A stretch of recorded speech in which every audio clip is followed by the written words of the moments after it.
नमस्कार शेतकरी बंधूंनो, आज आपण निमगाव या गावामध्ये मक्का 8206 वान सुलतान या वानावर आपण पीक पाणी कार्यक्रम या ठिकाणी संपन्न झालेला आहे।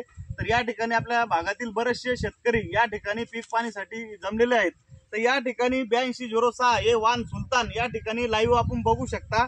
या ठिकाणी टोकापर्यंत नारंगी कलरचे कंस या ठिकाणी भरलेले। या ठिकाणी आपल्या पीक पाणी सत्रासाठी आलेल्या शेतकऱ्यांचं पण या ठिकाणी मी मनापासून स्वागत करतो आणि या ठिकाणी व्हिडिओच्या माध्यमातून हे जाहीर करतो की बुवा या ठिकाणी 8206 हे सुलतान वान या ठिकाणी खूप शेतकऱ्यांच्या पसंतीत उतरलेलं वान आहे आणि या ठिकाणी पिट्टी सुद्धा बारीक असल्यामुळे इतर वानापेक्षा याचा दाना सुद्धा कॅप्सूल आणि उत्पन्न देण्यासाठी हे वान शेतकऱ्याच्या पसंतीत असल्यामुळे या ठिकाणी जे काही शेतकऱ्याला आता रब्बी आणि रब्बीमध्ये लागवड करायची असेल तर त्या शेतकऱ्यांना आपलं हे सुलतान वान ज्या ठिकाणी भेटेल त्या ठिकाणी उत्पन्न घेण्यासाठी लावावं ही विनंती। धन्यवाद।